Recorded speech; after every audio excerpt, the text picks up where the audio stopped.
There it is.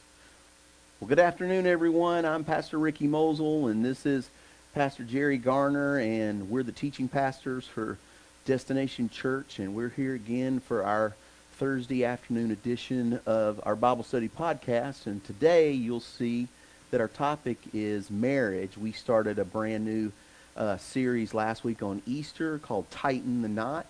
Most people, when they get married, they tie the knot, but then afterwards as the marriage progresses, they don't stop to tighten the knot and make sure that it stays tight. And that's kind of the illustration we've used to introduce our relationship with our spouse as being an example of our relationship with how to exist in a relationship with Christ. And so because of that, we wanted to jump off of that in these Bible studies and maybe dig a little deeper.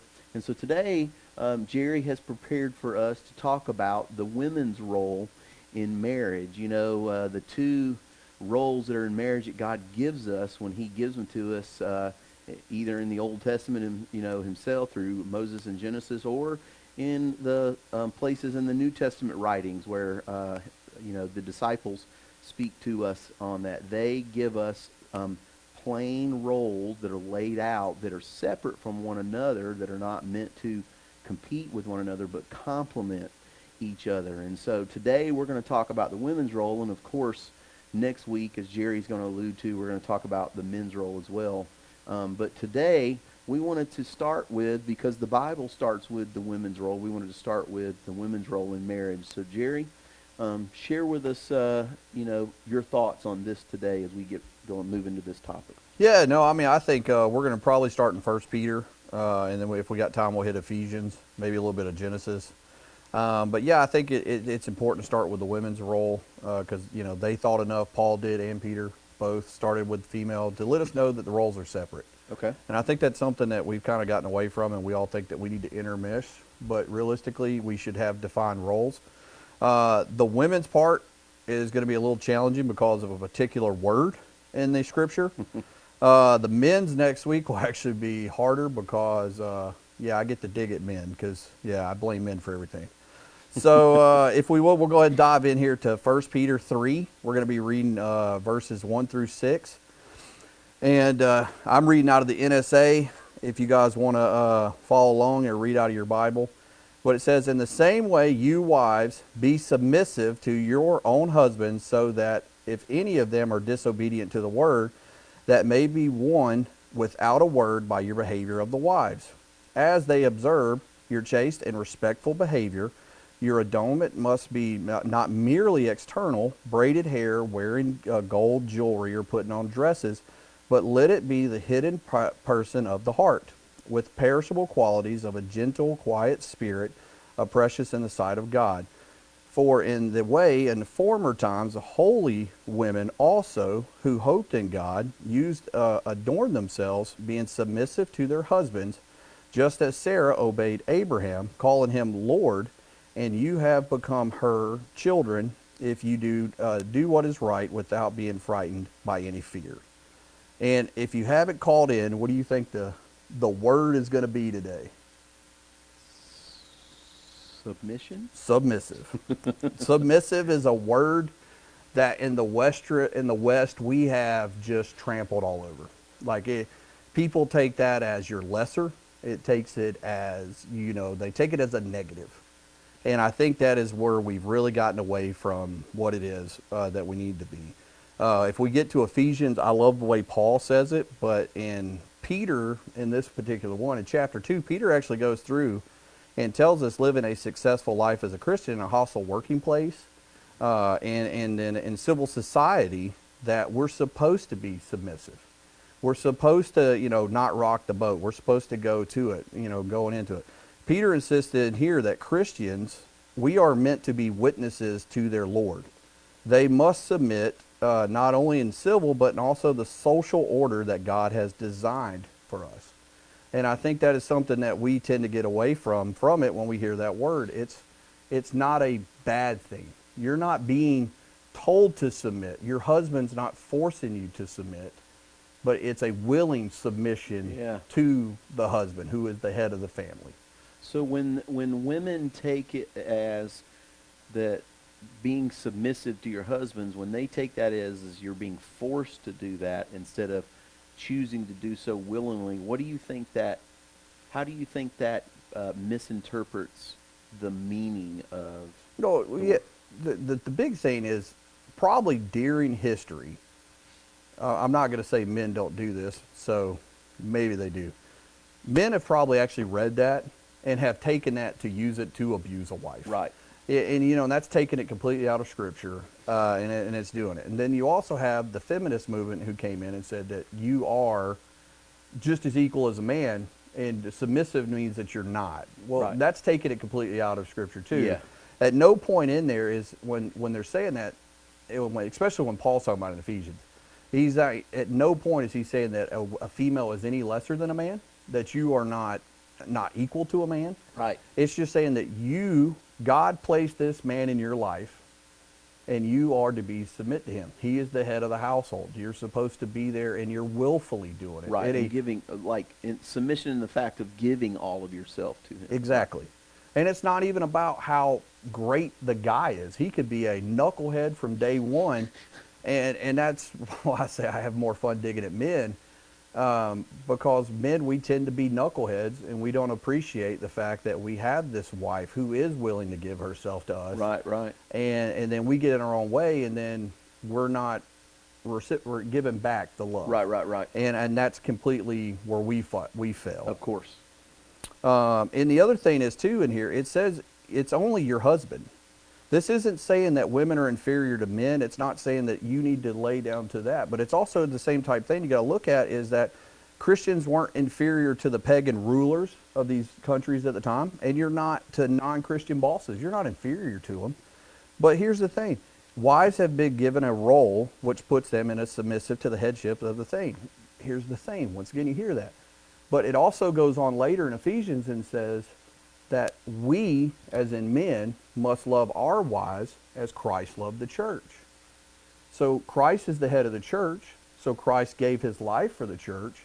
So men, when we're talking to our wives and we look at our children and our wives, we must be willing to make those sacrifices to Right. ensure that our family's okay. Right. So there's a balance to it. You are submitting to the man because you're just basically taking that off. Let him make the decision. You obviously have to have a role in the thing. Right, You're not right. just sitting out. But men have to, at the end of the day, let them carry that burden.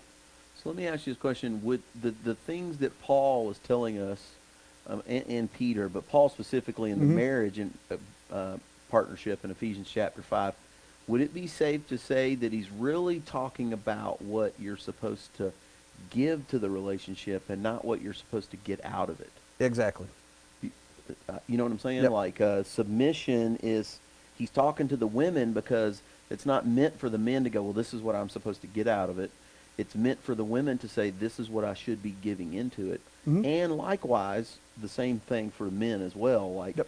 it shouldn't be, this is what women are getting out of it. This is what men No. are giving to the relationship. Well, and Paul does, I want to start with Peter because I think he sums it up a little Yeah. more compact. But Paul, one of the big things he's pointing in there is that when we're being in a relationship, when you're being submissive, it's the same way like Christ submitted on the cross. You're giving into it. It's the same way that, God placed this man in your life. Good, better, or worse, you chose him. You decided to marry him. Right. So guess what? That's the role you chose. Right. And we have to support him. It's not questioning how great the guy is. Like I said, it could be a terrible human being. But guess what? We're supposed to show the love, show how great you are, not how great they are. Right. By how you are treating them. And I think trust if we're being obedient that God's going to bless that by changing them himself, not us changing them. absolutely. And he actually, Peter even talks about any disobedient to the word. Since obedience has been used in this letter, as I was saying earlier, it refers to how people are treated in non-Christian workplaces, how you're done in there, all sorts of stuff. If you ever get a chance, chapter 2, if you guys want to do some further study on this, in chapter 2, verses 13 through 17 is talking about a Christian's role in society. And then in 18 through 25 is actually talking about a workplace type, how we should, if we got employers. Okay. So Peter's really done a good job setting up the role. Paul does a really good job, too, of setting it up. So I think a lot of times people dive right in and we take the submissive thing right out of context. Yeah, exactly. But since he has already shown us what it means to be obedient during this letter, it's referring to believers and disobedient non-believers as non-Christians. So he even knew at the time there was a good possibility, because it is a new faith, that if you're a Christian woman, you believe in a resurrected Christ, you still was a possibility you were going to marry a non-believer.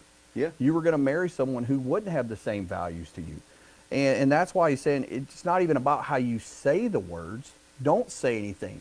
Win them over through your actions. Mm-hmm. Win them over through the way that you live your life, that you're showing them that, hey, I know you don't believe this, but I do. So let me show my faith by serving you. Right. And it is a sacrifice. It is. I mean, they very well had to sacrifice back then, because like you said, there wasn't a majority of men that they were marrying that were Christians, because it was a new faith, and it Yep. wasn't a lot of people in it, at the time as there is now. So, Yeah. I Well, get and the other thing too is you got to think in that culture, women truly were viewed lower than men. right. Yeah. As a guy I work with likes to refer to them. They were almost treated like livestock in certain places. Wow. And there was such a potential for conflict, for you to be embarrassed because you're going to go to someone who doesn't represent your beliefs. Right. So, and you had a lot less standing, if they wanted to go into that. So Peter's urging them, hey, be submissive. Win them over by your behavior. Right. Win them over by the way that you're doing it. Be loving, be gracious. A submissive of a Christian woman to her unsaved husband is one of the strongest tools to win people over. Yeah. And it's something that has even lasted all the way to today. Wow. Like, what do we always tell people? Like, you're one of your big things. No one cares what you know until they know that you care. That's exactly right. So this is what it was. It was added into submission, was a modest meekness, being respectful, but you chose to do it. It's not you're being forced to. It's not something that you're being like pounded into that to have to do. Are there men who's going to take advantage of that? Unfortunately, yes. But it's a role that we've chosen. It's a role that God chose. Right. And when we talk about this, we're talking about a stereotypical marriage. We're not talking about the occasions that are less that don't happen that often, but still do happen, where someone finds himself in an abusive relationship or something of that nature. That's not what we're talking about. This is talking about you wanting your way over what you're getting out of them. Is that correct? Yeah.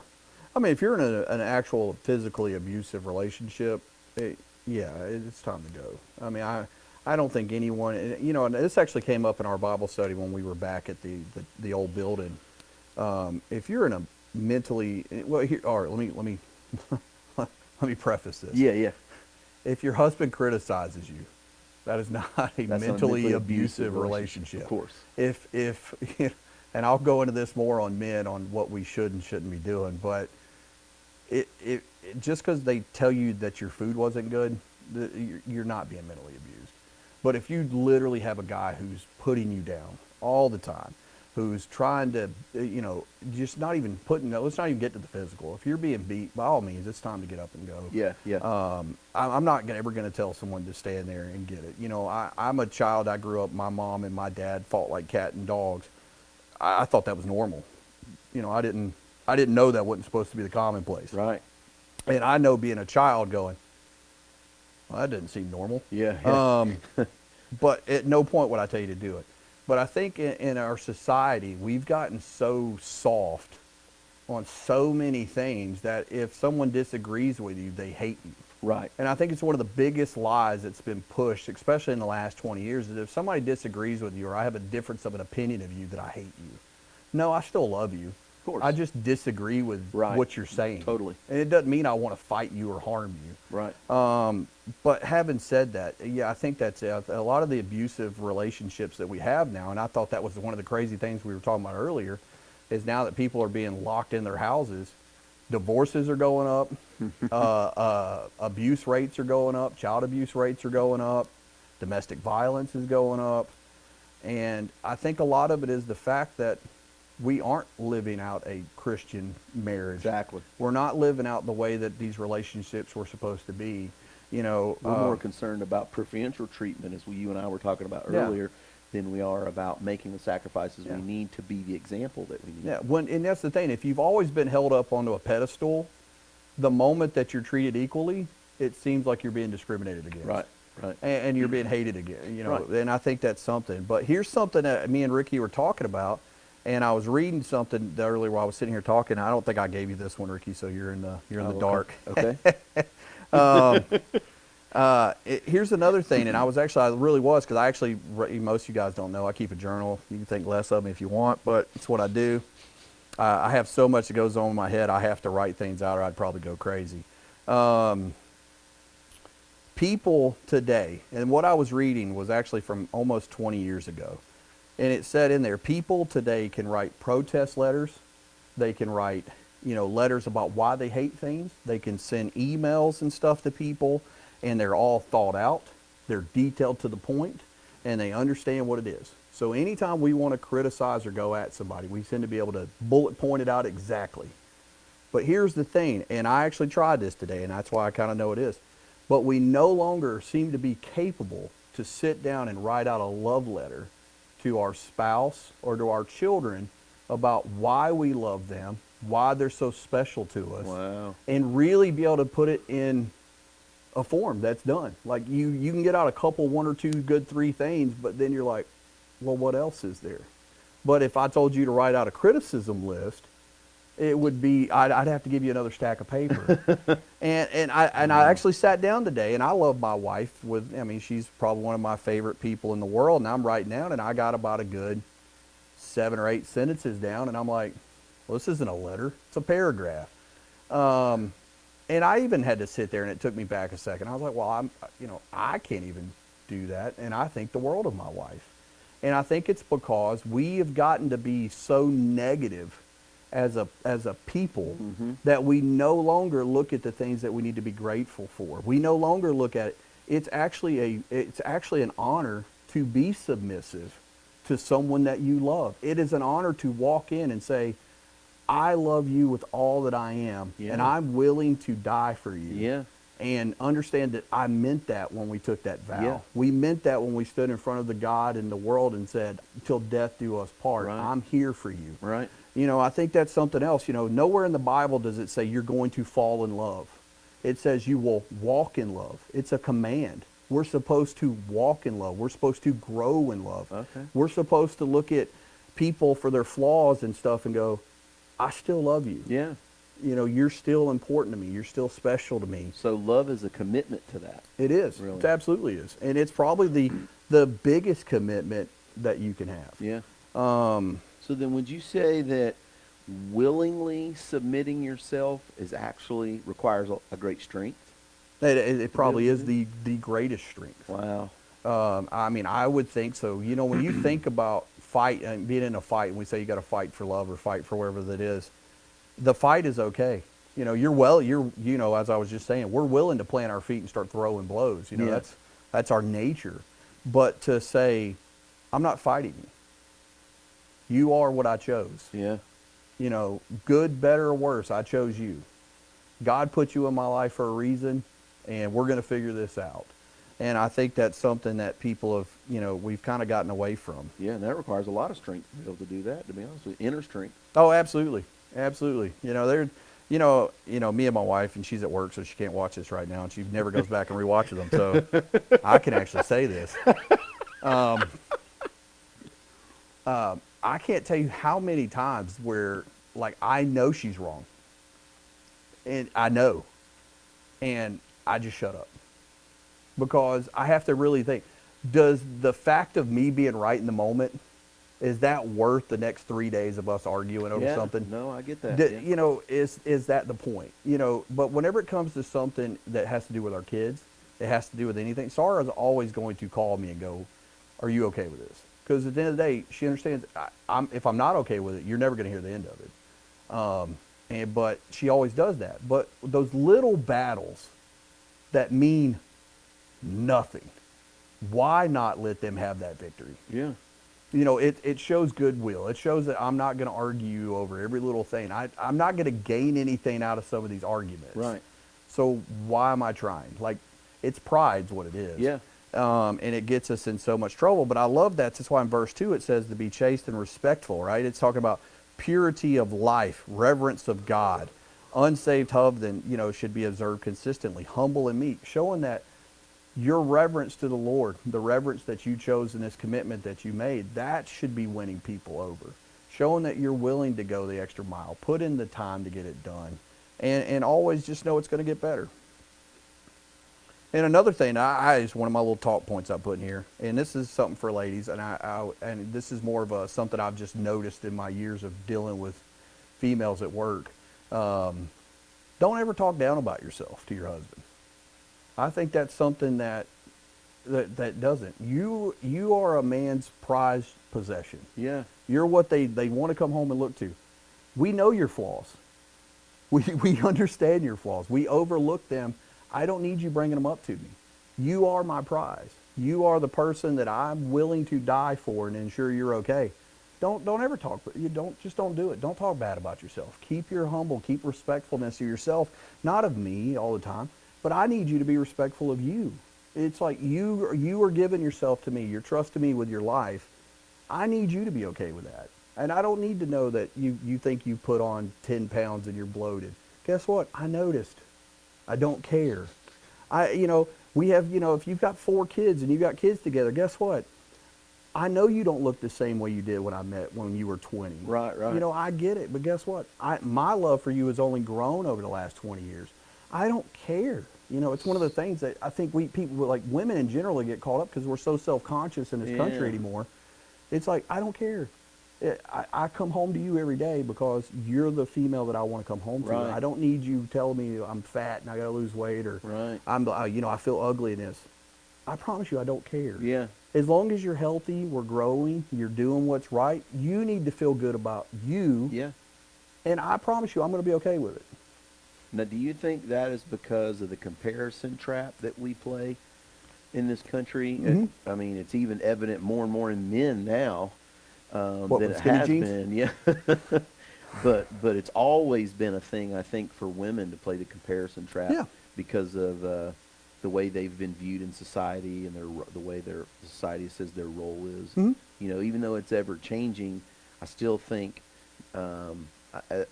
I still think it's always been a background thing that Yeah. the comparison trap is. Well, I think it is too, because men are idiots. Yeah. I mean, let's be honest. I've been around them my whole life. We chase certain things that we're told that's attractive, and I mean, you've been around a while. I could tell you, off the top of my head, 10 men that just threw their entire relationship away. Marriage is out the window because some beautiful 18-year-old walked by and he was just like, "Yes, sir," and that was the end of it. And it's like, is that your wife's fault? Yeah. No, it's your No. fault because you're an idiot. Yep. You don't have what needs to be. So I mean, how you got wives at home that are like saints, taking care of kids, raising everything, make sure everything's being done, and then we add work. If they got to work, they go to work and everything, and they do everything else, and then men, we take advantage of that. Like men, we're not even respecting the fact that your wife is doing everything she's supposed to do. And you think because, some pretty little thing ran by, all of a sudden you're willing to throw 20, 30 years out the window for what? But now the bad side is, because the roles have gotten so mixed, women are willing to do that too. Yeah, exactly. More and more. Yeah. So it's kind of one of those things, like I was saying earlier, we as a species, I think, we have check boxes. Okay. Do you like the way they make you feel? Check. Are they attractive? Check. Are they financially secure? Check. Do you like the way they make you feel intimately? Check. And as long as those check boxes are full, you're going to be with that person the rest of your life. But if something happens and you start wiping off a check, well, next thing you know, he ain't so special anymore. Yeah. So why would I worry about you when I'm pretty sure old guy over here might be able to do it? But here's the problem. If the grass is greener on that side, you still got to put the fertilizer on it. You're still going to have to cut it. You're still going to have to till it up. Hey, guess what? If you want to adorn it, you got to get out there and plant the flowers. Yeah. It's like, and here's the bad news. You're now all adulterers, if we're looking at it biblically. Yeah, that's true.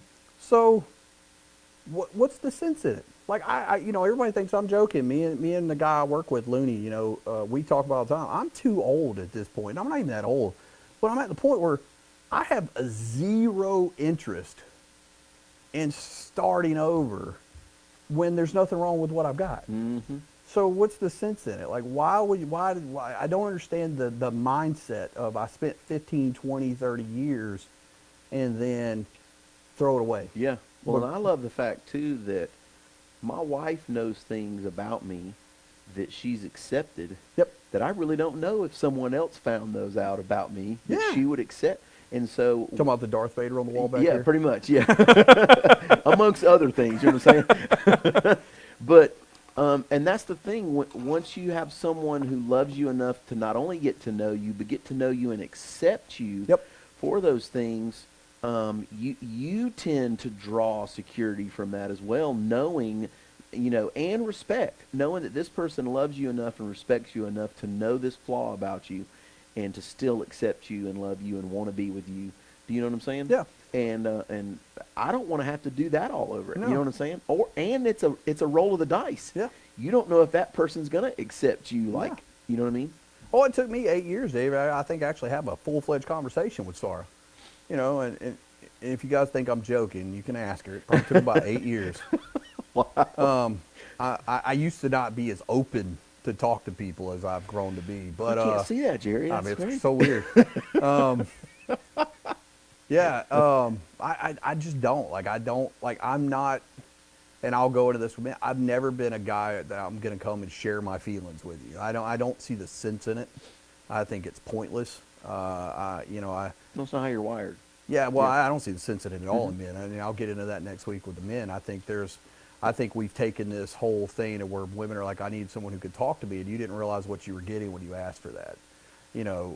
A man shouldn't come home and whine about his job to his wife. It's like I will argue with you all day about that because, Jesus never went and whined to his apostles about what he had to get done.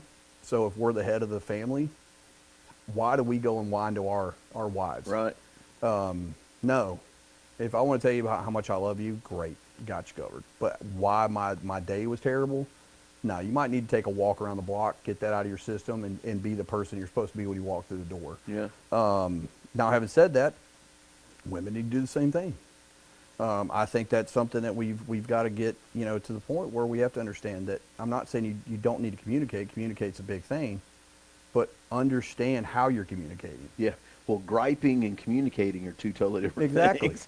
Or gossiping and Yeah. communicating are two totally And different. Sarah will tell you, there's a lot of times like I'll call her and I'll be like, I'm just venting. I don't need you to say anything. I'm venting. And she knows I'll do the same thing when she calls me and she starts going in. I'm like, do you want me to answer, like give you an answer, or do you just want to complain? Because I need to know what you need from me. Right. Because and if you've probably run into these people, but I run into them all the time. There's people in the world, you don't want your problem fixed. Because if I fix your problem, well, then you can't call all your friends and complain about it. Right. So if you want your problem fixed, tell me that up front. If you just want to complain and for me to listen to you, I'll listen to you. Right. And I think that's one of the big things that we've gotten into is that women do that. It's like not only do we complain on the phone now, well, then we get on Facebook, we get on Instagram, we get on the Twitter, we get on the whatever. I'm not a tech guy. And next thing you've complained, well, here's the problem, ladies. Once you've complained to all your friends because your husband was being a knucklehead in the moment, well, your friends are only ever going to remember him as that knucklehead. Right. So when you've gotten over this and your husband's doing everything right, well, the friends are always going to go, well, didn't he do this? They're going to bring that one thing up that you called them and complained about 10 years ago. Yeah. And they go, I can't believe it's like, people don't let those things go. Yeah. There's just some things that should stay home. Yeah, exactly. And people don't do that anymore. Yeah. I mean, how many times have we, like immediately somebody gets in a fight and it's all over Facebook and whatever the Twitter. I mean, I guess Twitter. I mean, unless you're The Rock, but Facebook, and it's like I know more. Like I don't even need to keep up with family members anymore. I can get on Sarah's Facebook and I know everything going on in their lives. Yeah. Exactly. And I'm like, wow, I had no idea my cousin's been married 4 times now. It's crazy. Right. I don't know. Well, and I experience this in counseling too. When I do counseling with marital counseling with married couples, which obviously I'm doing it as a pastor. I'm not a professional, you know. Mhm. But one of the things that I notice as a trending pattern among couples, especially lately over the last, year and a half, as I've met with people, is, you know, the things they're sharing in counseling are supposed to be things they won't share with anyone else or or in any other setting. But then when they do, one of the others, the spouse on either side, the man or the woman, the husband or the wife, either one, they'll react to it like, why you got to share all of our dirty laundry? Why you got to tell all of our dark secrets and our skeletons in the closets and all this? And then the other one's like, this is where I'm supposed to be sharing these things. I'm not supposed to be sharing them with my girlfriends or with my guys at work or, anything like that. I'm supposed to be sharing these Yeah. right here. But they just automatically assume that it's like they would be sharing it out anywhere else. Do you know what I'm saying? Which it is an indicator that our behavior has become, we're used to people, even our spouse, airing our dirty laundry all over social media and the internet and with people that they shouldn't be. You know what I'm saying? Yeah, no, I mean it's pointless. Yeah. I mean it truly is. It doesn't. You're not helping anything. If anything else, you're throwing up a flag that some wolf can say, "Well, now's my opportunity to swoop Yep. in." Swoop in. And that's really what you're. I mean, in my opinion, that's what you're doing because men are dumb. Have I said that already? Yes. Okay. Idiots. Yeah, Men are idiots. that's what we do. You know, and it's one of those. It's really, I don't know. It's disappointing, but I also understand it's a sign of the times. Right. You know, that's what you're facing with today. Like nobody, like I was saying earlier, no one can even express their love. But if something goes wrong, they can let the whole world know what's wrong with you. Right. And I think that's a huge issue, not just in our Christian, but in the world in general. Yeah. And I think that's one of the big telltale things is, in America right now, divorce rate's what, like 50, 52%, Yeah, something like that. yeah. And everybody's like, oh, well, that's just the world. Well, sad news for you. All the church studies show it's about the same in the church. It is. It's the exact same in the church, So, as a matter of fact. You know, Which means Christians are treating marriage the same way as non-Christians are treating marriage. yeah, and we shouldn't be. Right, of course. You know, I mean, it should be, we really should be looking at it as this is a commitment that we made. This Yeah. is what we've got to do. All right, I'm going to go ahead and go because we still got a lot to go through. And we get on rabbit trails, guys, and I have to, sometimes I don't even know why I write notes. So in verse 3, he's talking about the external, right? It's like Peter's not, and here's something else that you'll hear a lot of. Peter's actually not condemning outward endurance, your outward appearance. And I think a lot of people read this and they do. They mistakenly do. And Okay. he's not condemning you being pretty. He's not condemning you being beautiful. What he's saying is, realistically, is, hey, guess what? You're young, you're pretty. One day you're going to be old, and you're not. Right. You know, you need to work on the things of the Spirit. You know, work on being meek, being gentle, being humble, being, that person that grows. Because guess what? If you get that in your heart and you understand that you're a great person on the inside, even when you're old, even when your beauty has failed you, guess what? You're still beautiful on the inside, and you're still going to be that person who keeps the man with them for the long time. And I think that's something like when you read this, a lot of people go, well, see, Peter's saying don't do that. Well, no, he's more talking about this is going to go away. What do you have inside that's actually going to be long term? If you're beautiful and you have a beautiful heart, a caring heart, a loving heart, a heart that's willing to be submissive and love your husband, you're still going to be beautiful at 70. You're Right. still going to be beautiful at 80. You might not look like you did in your high school photo, but you still are beautiful. And that's what a man's going to look at long term. Once again, like I said, we understand you had kids. We understand you've gotten old. I Right. promise you, when I go and look in the mirror, I realize I'm not the same I was 15 years ago. Yeah. So if I'm still thinking I can, win people over through chiseling good looks and abs, those days are over. Right. So if you don't have a personality and you can't carry on a conversation and you can't, do the things that your spouse likes to do. There's things like Sarah loves board games and stuff, and I'm not a board game guy. It's hard for me. But that's something that I've already mentally got in my head now. I've got to work on doing these things because I want to do it. Mm-hmm. You want to be in those things with them. You know, Sarah used to not like to go hiking and doing stuff like that. But guess what? It's something that I love to do. Right. So Okay. now it's one of Sarah's favorite things. Like she loves to like hiking season. That's actually everybody's talking about COVID. We're upset because this is the time of the year we like to You go hike when it's Yep. not super When it's hot. Yeah. I think that's something you have to figure out what your spouse likes, and you have to figure out how to work that in. Right. If it's important enough to them, it should be important enough to you because guess what? That's your window into having that time. Exactly. And I think the danger, you would agree, the danger is that if you don't do that, then you start to become preoccupied with keeping the thing that you initially had that kept them attracted to you in the first place. Yeah. And that's where you get preoccupied with becoming obsessed with getting rid of the wrinkles and getting rid of the gray and holding on to that outward beauty that you had. And you start obsessing over it. You know what I'm saying? Well, yeah, two things that if you remember, I went over that. There's two things. They both start with L. You have lust, and you have love. Mm-hmm. One's going to fail a lot faster than the other one. Right. You know, once the check box are gone, lust is out the window. Is that right? So then, do you have love or not? And here's the other thing too. You know, there's going to be times where you're not going to be in love with your spouse. You're human. You know, we take two selfish people, we've thrown them into one relationship and said they're going to be one flesh, and say go. Well, how do you do that? Because all I've spent up to this point caring about me. Now you're telling me I got to stop worrying about me and worry about you. Yep. And then we want to make it this thing, but the lust helps at first because you have that physical stuff you love. But if you're not building the love part, you're not walking in love, you're not growing in love, you're not developing those things, it's going to be a hard road. It's going to fade, right? Yep. And guess what? From the very beginning, which if we get to it in Genesis, the very first, as soon as a man and woman were put together, Satan came right in. Yep. Boom. So the moment you're in a relationship, you're going to run into hardship. You're going to run into temptations. You're going to run into stuff. If you don't have the love, and if one of you aren't willing to fight for the other one during those rough spots, during those hardships, if you're not willing to put the effort in, it's just a doomed relationship. Because guess what? That's what Satan wanted in the beginning.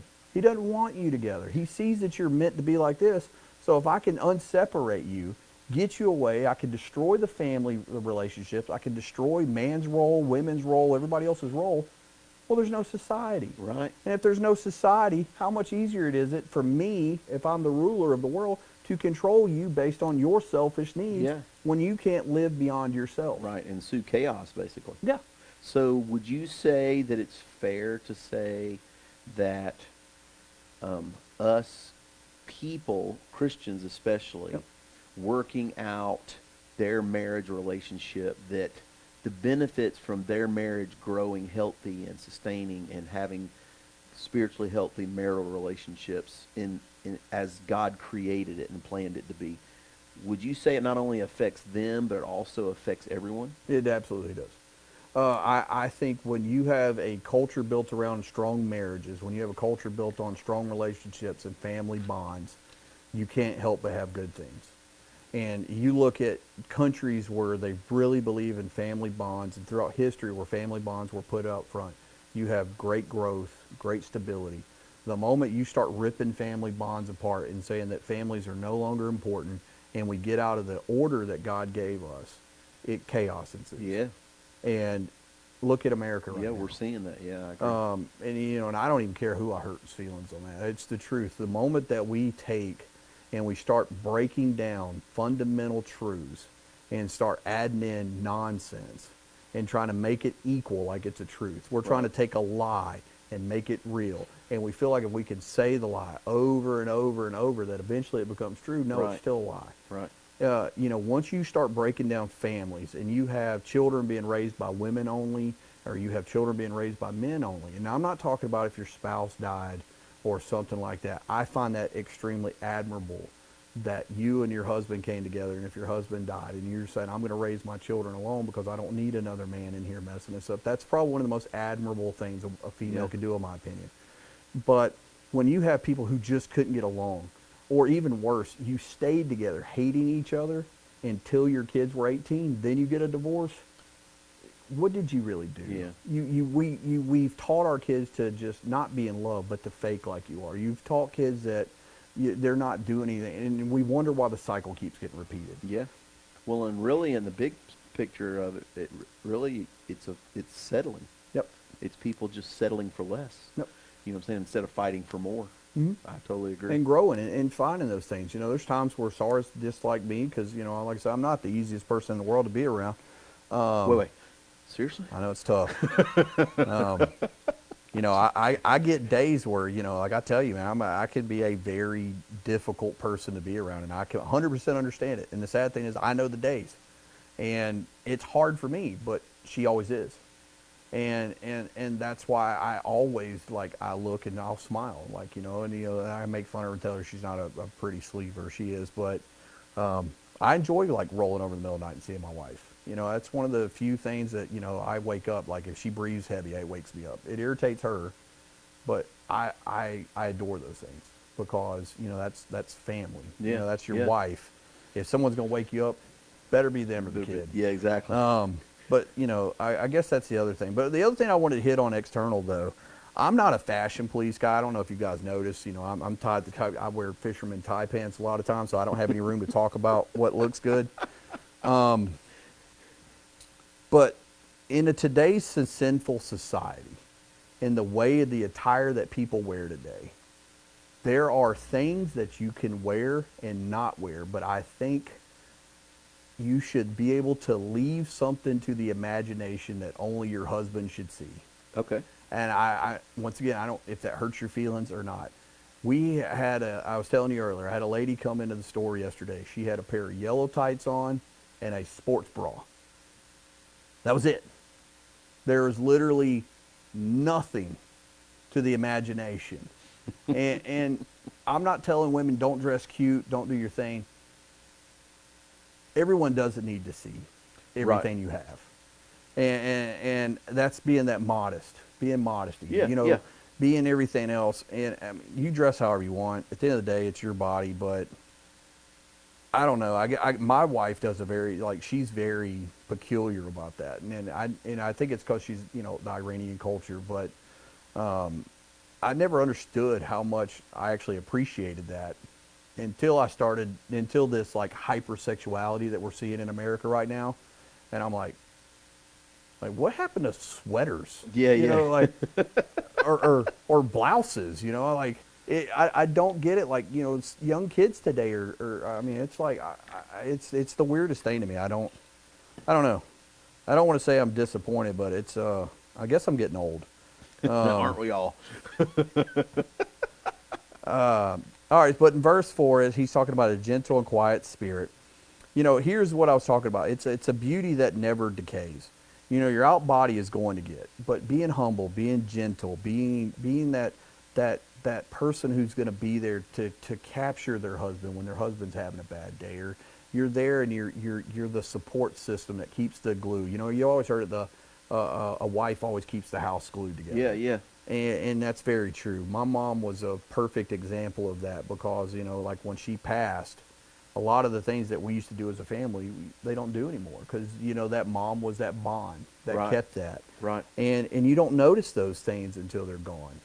And I think a lot of times, a lot of men don't notice the things that their wives are constantly doing to keep the house afloat and to keep everything going to where you're not putting stress on the husband when they walk in the door, or you're not putting stress on them if they've done whatever. And I think, you know, that's things that, you know, that are being done that women may never get credit for. And it doesn't mean that it's not important, it's not special, but guess what? There's a lot of things, like when we look at Christ, your salvation, you can't see it. You know, when Christ does a lot of these things for us, we didn't see it, we Yeah. don't know, but it's there.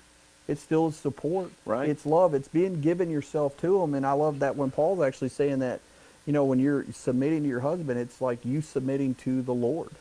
It's submitting to that point. It's you're not fighting it anymore. You've accepted that, hey, I chose to do this, and I'm loving to do this.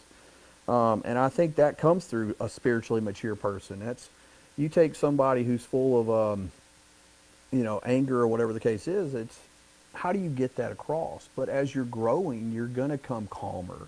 You know, like I always tell people, you know, I think I've even talked to you. I always love watching grandparents interact with their kids and then watch the children actually stand in the corner and go, they never did that for me. Yeah, yeah. Because guess what? That's not the same person that was raising you. Right. They've grown. They've realized that worrying about you eating chocolate, probably not a big deal. Right, right, right. Worrying about what you do, probably not a big deal. Yeah. It's not as big of a deal now. Yeah. And And peop- they learn to cherish things Yeah. that they took for granted back then. Exactly, because now you have the time. You have the time to respect it and appreciate it. But here's something that I wanted to drive home in here too, and I think this is something that we also overlook, is that especially, and it's a female, but men too. And I promise you, I don't go as easy on men on things. You have to understand, you have to be okay with yourself. And I think that's something that women, because my mom, once again, was a prime example.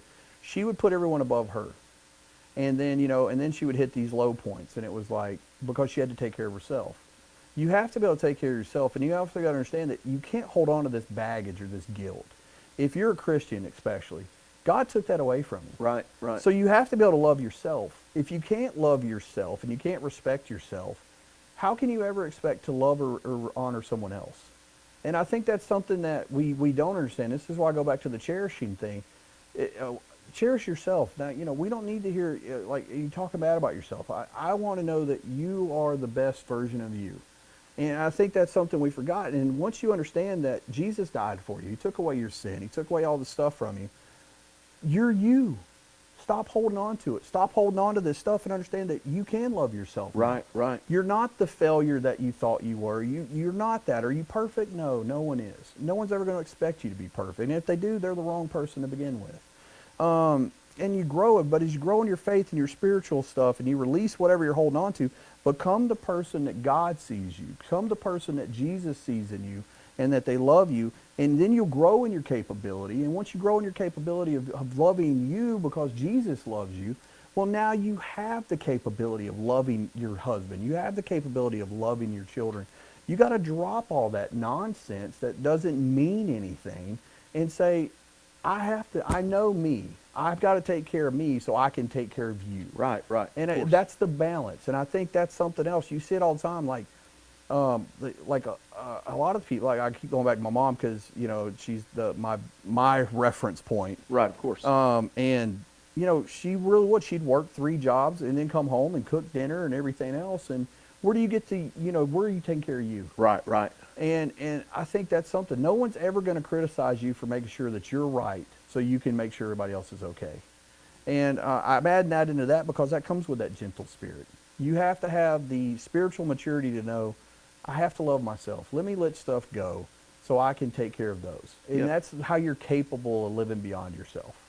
It's almost like you can't give the best version of yourself to someone unless you intentionally make time for you to be able to refresh and get restored and recuperate. You know what I'm saying? And then if you don't, eventually you're giving a half version or Yep. a lesser version of yourself. And And you're going to break. yeah, yeah. You're going to break. And maybe if you got small kid like, Sir Pants or Alexander, Sarah, one of her favorite things, and that could just be her time, is just to have Pants come and lay with her for a little bit. Maybe that's your you time. Right, right. Those are the little things. It's not that you need to go do yoga and let me go run. And I'm not telling you not to do that. I'm Right. a big fan of it. But don't go to the extreme where you become a narcissist. Right. But also understand you have to take care of yourself too. Like for me, like, you guys don't know, I said, but I had to go get shots and stuff because I'll get to the point where between doing the church stuff, working all the time, not sleeping, doing what you need to, my body will literally shut down. Yeah. And then I'll be like, well, I guess I gotta go. And then I'll go get shots, and then I'm at work walking around with a cane because my legs are useless, and I feel stupid, but I also know I push myself too far. Right, right. And what good am I to anyone now? Right. I could walk around and talk, which I do enough of. I don't need to do more. You and me both. So, but yeah, I think that's it. But when I looked at that, and it's a gentle and quiet spirit, that's that. But I also think gentle and quiet spirit is that inner love. It's that the inner love of you do love yourself. When you look in the mirror, you're okay with what you see. Yeah. And you're only going to get that through Jesus. Yeah. And, you're only going to get that through growth in a spirit. And, people can argue with me all day on that. You can say, well, that's narcissism. No, it's not. If Jesus cared enough about you to die for you, Yeah. you're going to tell me you're not good enough for you? Right, and that's exactly what I was going to say. If he values you enough to die for you, why would he not want you to value yourself? Exactly. You know what I'm saying? Yeah. And I know all the time I say the Bible's not about you, and this isn't not saying that it's changing that, but you have to understand that you're still you. Right. You know, you're still a human being. You still got to be able to put in there. Well, and like you said, I think the key thing that you said is the balance. Yeah. That's how you don't become narcissist. That's how you don't become extreme on either side. You know Yeah. what I'm saying? Is you have to say, well, I've got to take care of others, but I do have to put margin in my life. Mhm. I have to create an intentional margin so that I can take care of me for other people. I'm not doing it just for me. I'm doing it for those people that I want to take care of. You know, like if I don't get sleep, if my wife doesn't get sleep, and we are too tired to get up and work, then that's affecting our kids. Yep. You know what I'm saying? And so you're not doing it just for you. You value yourself enough to do it for them as well. And then, you know, verse 5, he's talking about holy women, and I love how he talks about Sarah. Because here's the thing. At no point would you ever look at Abraham and say Abraham is the role model for a great husband. Right, of course. At no point. I mean, this probably the bad husband, Abraham. Yeah. Father of many nations, Abraham. Abraham. Not a good husband. Right. You know, Sarah, though, I mean, when you go and look at it, and this, I actually have it in here if you guys want to do some reading. Proverbs 31, 10 through 31, and it's really talking about really inner beauty. It's talking about, you know, character, modesty, submissive to their husband. Sarah hits every one of these. I mean, it is spot on perfect. She did call her husband Lord. That might be taking a little extreme. Not telling you to go home and start calling, you know, especially if Christina's on. Don't start calling Sam Lord. I don't need to hear it. But yeah, Love I it. think, but if you get a chance, guys, like I put that in there. I didn't want to spend a lot of time, but it's a fantastic read. I read through Proverbs 31 and just skimmed through it. And then, you know, when we were doing it, and then for this, I went back and reread it. It's amazing. There's so many great traits in it. And when I was talking about, you know, sometimes scripture gets illuminated to you when you're ready. Yeah, yeah. Well, apparently I was ready for that. Yeah. And I almost could do a whole thing on the great qualities of great Christian women on that. And I really think it's probably something we probably should do because it's actually amazing when you get in there and read it. And then in verse 6, you know, it's talking about frightened by any fear. There's a potential for fear Christian women who sets out to be submissive. This is where it comes down to, right? You're afraid to stop being you to be submissive to another person. Like you're going to lose your identity? Yes. Okay. And I think that's a lot of what it is. But like I said, when you go into it, Christ is the head of the church. God said man will be the head of the family. You're submitting. And it's not that you're submitting to the knucklehead you married. And I keep calling them knuckleheads because most men are. Yeah. And I said, especially in today's society where we don't have men anymore. We have grown children. And it's very disappointing to me when I look around and see it. You know, you got guys that are 30 that are more worried about video games and what they're doing than they are about raising a family. Right. And then we expect women to go and be submissive to them. And you're like, well, I wouldn't. Right, You know, right. I wouldn't trust that. And that's one of the big fears with, you know, me talking as a dad about my daughters. It's the idea of handing them over to somebody like that. I was like, you know, I mean, I don't even want to think about it. Wow. You know, but, you know, it's being able to do it. But Peter's instruction here is not to be intimidated. It's not to be fearful. But yet, as principle, as she submits to her husband, it precludes, you know, sin. It's a disobedient to God's word, or an opposing of physical harm. You're not. Don't disobey what God's already said that we're going to do. Right. You're not going against any of that. You're honoring God. Right. We're going through and doing it the way that it needs to be. And that's trusting that God's never going to tell you something that's intentionally meant to cause you harm. Yep. You know what I'm saying? Absolutely. I'm going to skip over Genesis because I think that would start into a whole different thing here. Anything you want to add while I'm kind of going through? You know, I think the part about us being submissive to our husbands, what I wanted to say earlier was it really, the way you're describing it is, it really comes down to one of the greatest acts of faith in Christ that a woman can do is to let go of the trust over themselves and turn it over to Christ so that they can focus on giving themselves to their spouse. Yeah. You know what I'm saying? Because they trust that God is not going to, that Jesus is not going to steer them wrong.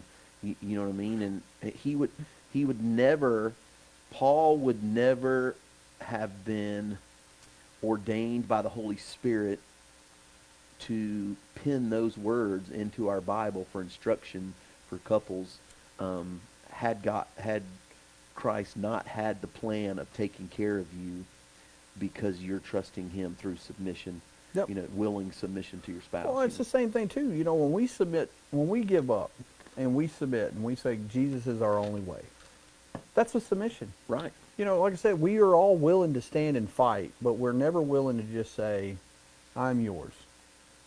And Yep. do with me what you choose. But Right. I'm yours, and I'm going to honor you. And that's men too. Yeah, of course. Men, we'll spend more time on pride, but men's pride gets in the way of anything. But with the ladies, I think that's it. It's being submitted, and it takes some, I even put in here for the other one too, because a spiritually mature and obedient wife's supreme submission is to the Lord. It's the same thing you're saying. You're submitting, you take on the attitude, this loving submission. It's an act of obedience to the Lord. It's the command that God has given to you. It's regardless of your husband's personal worth. It's Right. you showing God's love, Jesus' love, through your actions, through your submission towards your husband. This is between you and him, not Yeah. between you and your husband. Exactly. And that's why I love that it says it's got nothing to do with his personal worth. It's nothing to do with what he's doing. But the four commands that Paul gives us in Ephesians, number one is that, we are supposed to submit to their husband as to Christ. That's your first one. That's verse 22 in Ephesians 5. Verse 23 is recognize the headship of the husband. And then in verse 24, that you're subject to your husband. And then in verse 33, it's that you're reverence to the husband. And I think here's the thing with the reverence to the husband that I wanted to hit. I don't know where we are on time. It's an intimacy and it's a sacred of the love and relationship between a marriage partner. It is the outward as an intended love and expression of Christ's love towards the church. That's the thing. The whole bond of the relationship is how much Christ loves the church.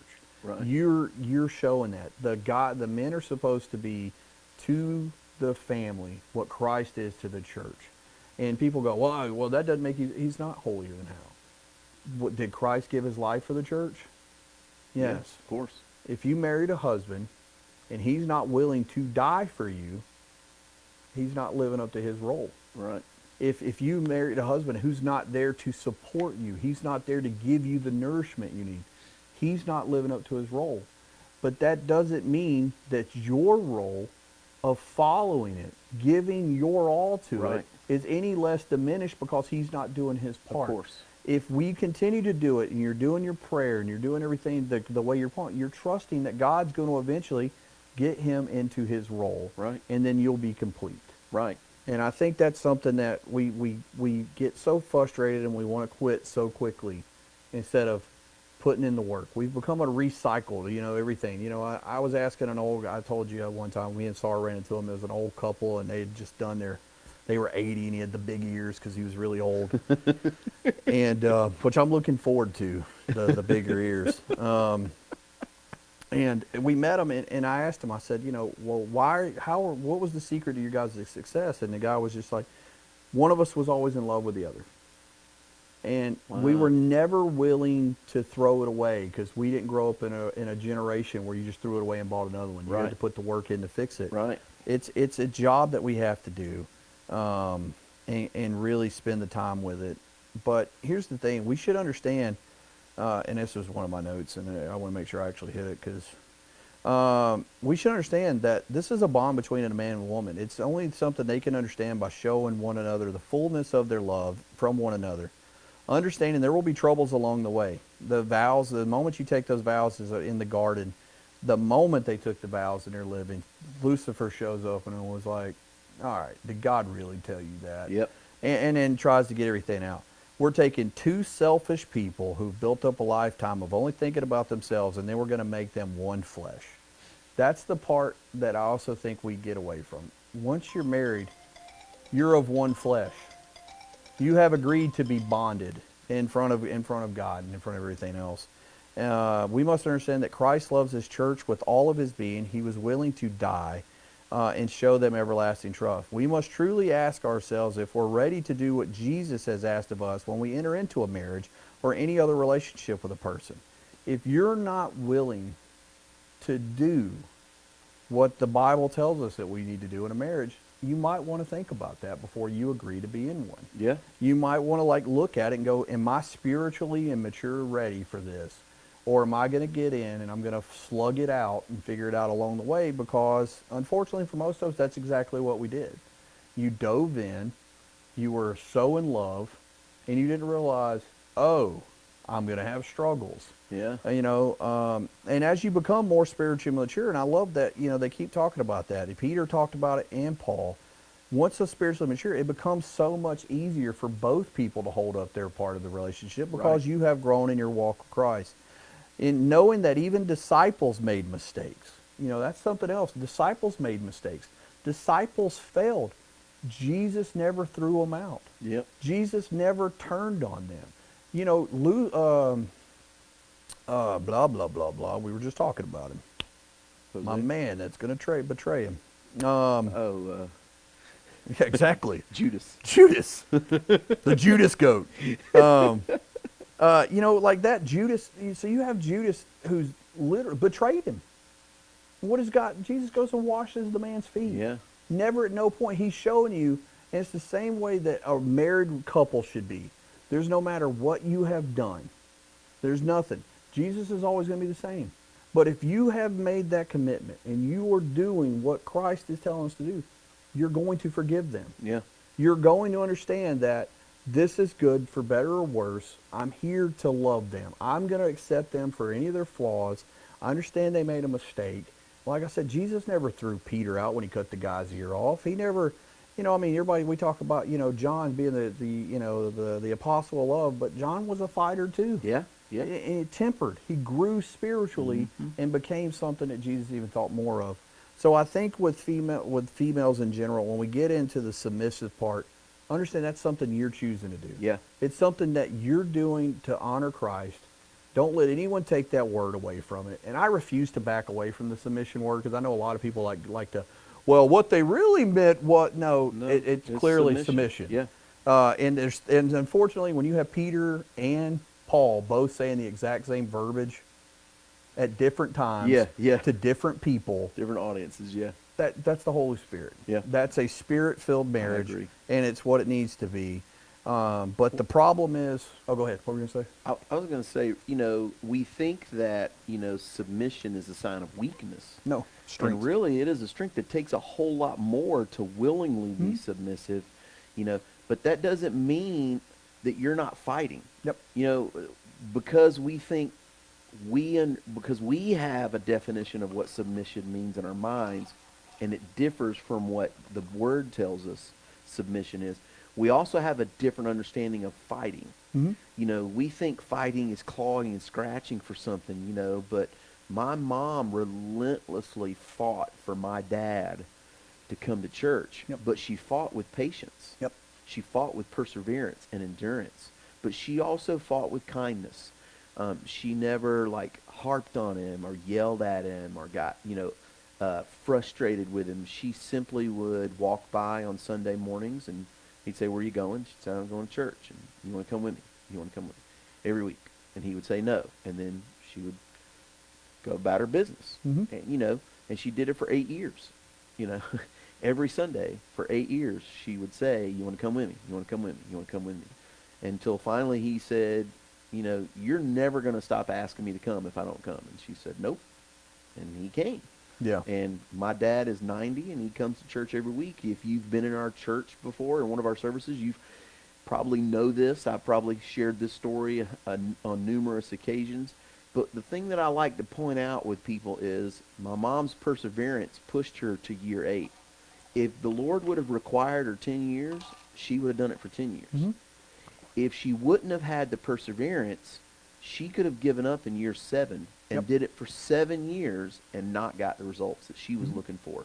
But God's plan was exactly the time that she put in. Yep. So she wasn't focused on when God was going to do it. She was focused on the fact that whatever he does and whenever he chooses to do it is the right thing, not only for Wes, but also for my husband, but also for me.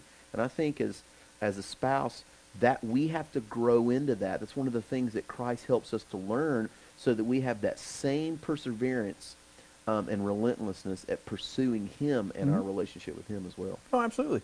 And I think that's something else. That especially when it comes to women.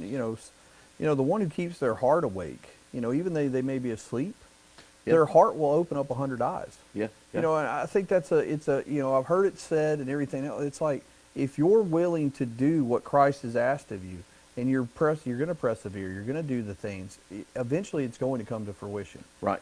Sarah, very similar. I think she's told you, she would pray for like 6 years while her and the kids were going. Like at the old church, that she went to, they thought that I was just a fictional character there for a while because I never showed up to anything. I'm like, Sunday you're going to church. Well, I'm going to the temple. Good luck. Have a good day. Yeah.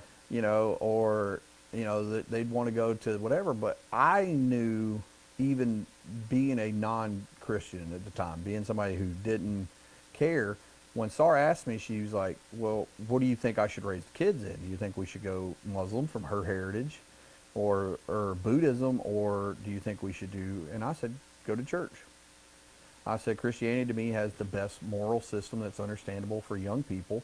I said, and I think it's a great basis for all children to know. I was like, Buddhism is really an intellectual thing, so can we make it where kids understand? Yeah. Are they actually understanding anything? No. So there's no sense in that. And then, and I asked her about the Islam. I'm like, well, you can't take them, and I'm not going to take them. Right. So that kind of throws that out. Yeah. Yeah. But she prayed, and same type thing. Eventually, she just kept picking away at me. And one day, I had my stuff. I'm getting ready to leave, and she was like, "So you're not going to?" We went and changed clothes, and I went with her. And I understand that was, you can say a lot of different things, but that's a sacrifice you're making because you care about your spouse. Yeah. And lo and behold, we're sitting here talking about it. It's weird stuff. Not to venture off subject, we've got a few minutes left here, and I don't want to venture off the subject, but Jerry, what do you think's the one thing that Christianity did for you that Buddhism hasn't? Christ. That's really about it.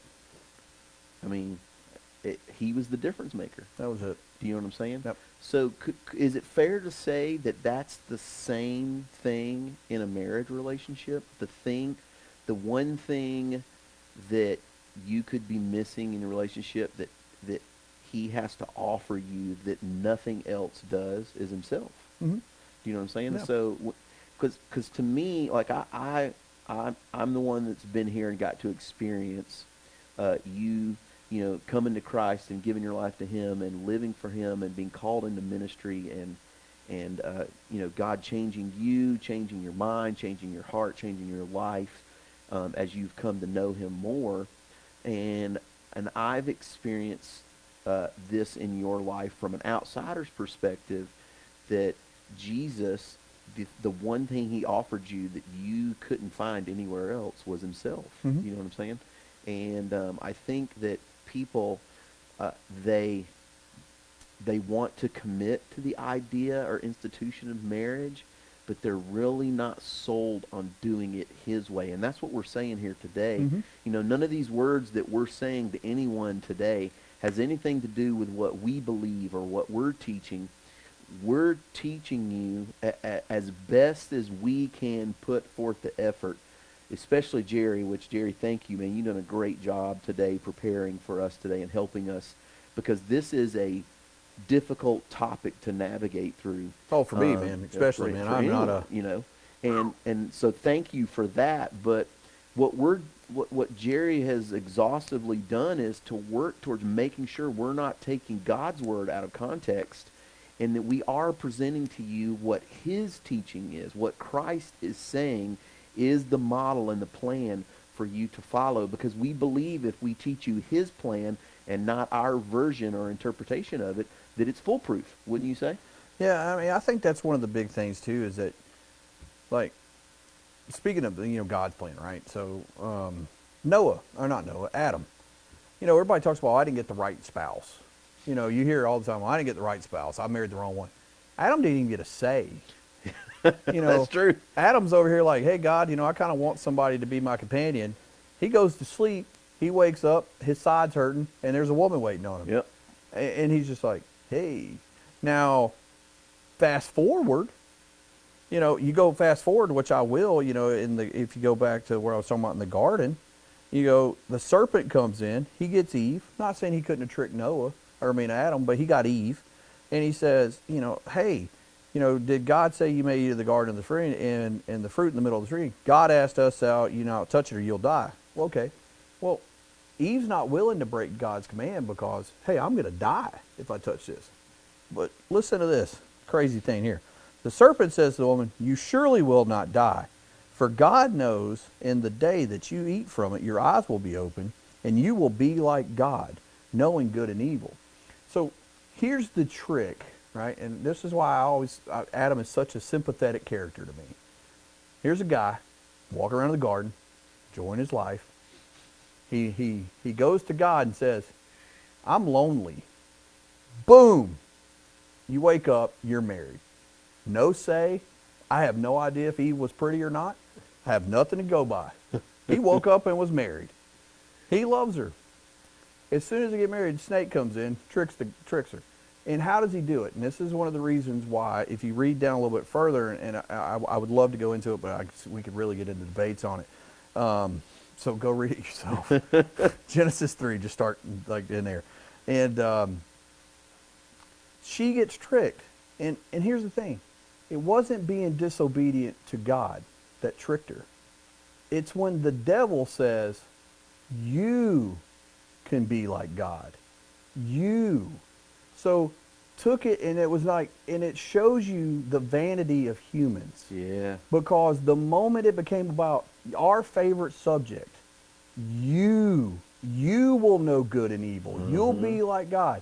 Well, boom, she bites it. She's like, well, that sounds pretty good. She hits it. She knows something's different. And then she looks at poor little Adam over here, who knows how long this has been, mm-hmm. and goes, hey, honey, try this. And he's like, okay. Once again, I've said it before, we're stupid. Try this. Yeah. Bites it. All right? Next thing you know, fall of man. But what do I love about all this? This is why he's such a sympathetic character. What does he say? God's like, who told you were naked? Yeah. And Adam's like, I don't know.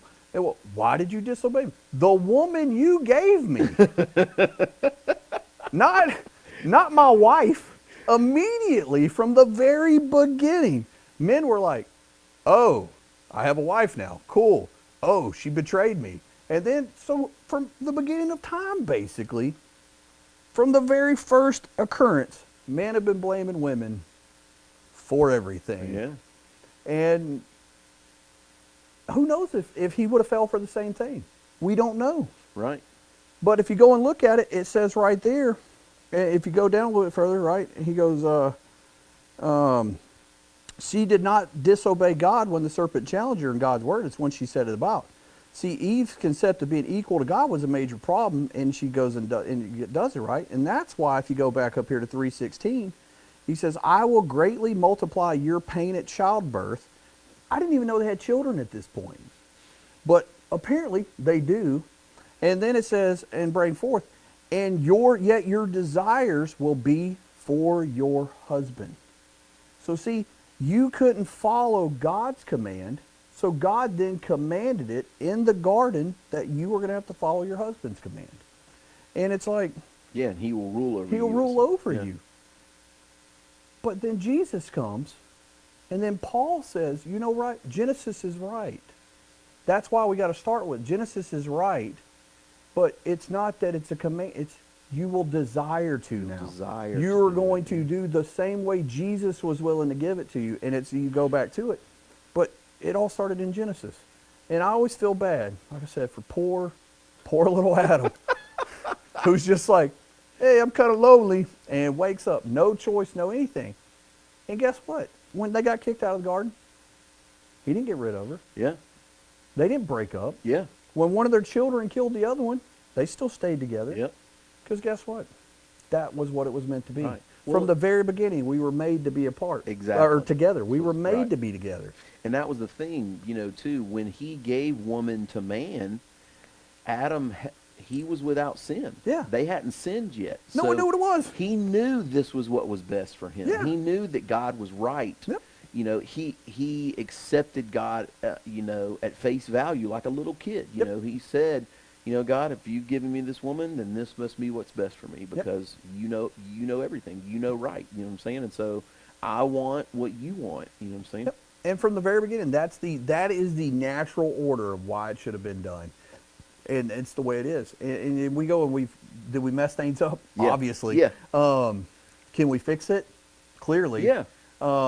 So I'm fascinated when you go and you really dig in, and I think that's one of the reasons why I always try to read the Bible. Yeah. There's so many fascinating things in there, and something off topic, like I hear a lot of holy rollers will say, well, I don't watch any R-rated movies, right? You've heard that. Well, that's bad. We can't watch that. Like, well, I Yeah. remember when The Passion came out and people were talking about you couldn't watch The Passion because it was an R-rated movie. Right. And I'm like, you ever read the Old Testament? Yeah.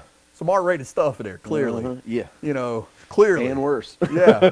So I think sometimes we get in our mind of what's holy and what's not holy. Yeah. And we don't understand that we really have no idea. Right. And which just proves our need to grow in our faith, Yep. our need to study his word and to allow him to reveal himself more. The thing that helped me tremendously was when I crossed the bridge of realizing that my knowledge wasn't increasing as I studied the word. Him revealing himself to me. Yep. It was only through the revelation of the Holy Spirit that I was gaining understanding. It wasn't because I was reading more and I was putting two and two together. Do you know what I'm saying? It was through the transformative power that only the Holy Spirit can bring into my mind. Mhm. Like Romans 12:2 says, to be transformed by the renewing of your mind. Yep. Not conformed by the pattern of this world, and that's when I realized that it really is a spiritual process of growing in my faith. It's not knowledge. Knowledge is a tool. It is a contributing factor, but it really is only through the revelation that he chooses to give, out of your obedience. Knowledge without a way to execute it or to live it out, it's just trivia. Yeah, it's vain. And, It's and I think nothing. that's the silly thing, but I will let you know because I sent it to you, but there was only, like, if you read Ephesians, there's only 4 commands for women. Yeah, There are 8 for men. yeah. So Double. yeah, so the men who think that they have the easy part of it, it's actually Yeah. it's not good. But if Right. you guys want, There's twice as much expected of you. Yep. Yeah. So for next week, guys, if you guys want, like I say, I tend to go a little harder on men because I do. But if you want to read Ephesians chapter 5, verses 22 through 33, get that. And then if you will, read 1 Peter chapter 3, verse 7 only. It's only the one for them because I think Peter has to clarify why the women through 1 through 6 is so much more important. Yeah. And then verse 7 really hits like the man's part. But there's so many great commands that are in there that we're supposed to be doing. And then something else that you could look at if you really want to look at that people don't think about, those same ones from verse 22 to verse 33, there's actually 16 facts of Christ and his relationship to the church. Oh, wow. And I Okay. think that's something that most people, we look at the man and woman, but we're not looking at how the two combine to Christ and the church. And as we're doing the Tie in the Knot series, as you said in the sermon Sunday, that's really what we're looking at. Like our marriages it's the relationship of Christ and the church. It's Right. the same thing. It needs to be just as important, just as sacred, something that we're needing to do. And as men, like guys get a reference for it, your ministry needs to be to your family first. Of course. You preach the overflow to everyone else. Yeah, yeah. So in women, be the best wife you can be. Be the most understanding wife you can be. I'm not telling you to be, a Stefford wife, but, do the best you can, and really, try to commit to it. Try to commit to it. And you got to tell your husband if he's not watching this and even whatever. Try it. Try it. Have faith. Yeah. Put the faith in Christ. Say, I'm going to do this, and we're going to see how this goes. And 2 things. 1, you're going to find out if it's possible. Yeah, yeah. And then 2, you might be surprised. Yeah. how the relationship changes if you're willing to just do the work Christ told us to do. Yep, how God will do what you can't do. Yep. Yep. And that's a great segue for us. As we're getting ready to close, remember next week we're going to talk about the man's role.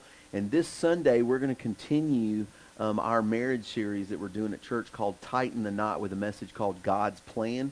So you don't want to miss. I want to make sure you invite your family and your friends, as many people as you can, to tune in. We're going to continue to provide resources and opportunities to help you guys to be able to have practical ways that you can apply all that we're, not only what we're going over here, but what we're teaching in the marriage series on Sunday as well. So we look forward to being with you guys on Sunday morning at 10 a.m. right here on Facebook Live. I want to thank all of you guys that joined us today. And if you have any questions or comments, you can put them in the comments below of this post, or you can go to destinationchurch.cc /connect-with-us. And that's connect with us. And if you click on that, a screen will come up where you can fill out an information card and you can send that to us. And we will follow up with you and with any questions or anything that you have whatsoever that we can help you out with. I want to thank Jerry again for preparing everything for today and for joining us and for all the work that he does every week to help us out with this. And I want to thank you guys for joining us today. We hope that you guys have a safe week and a safe weekend, and we will see you on Sunday. Y'all take care.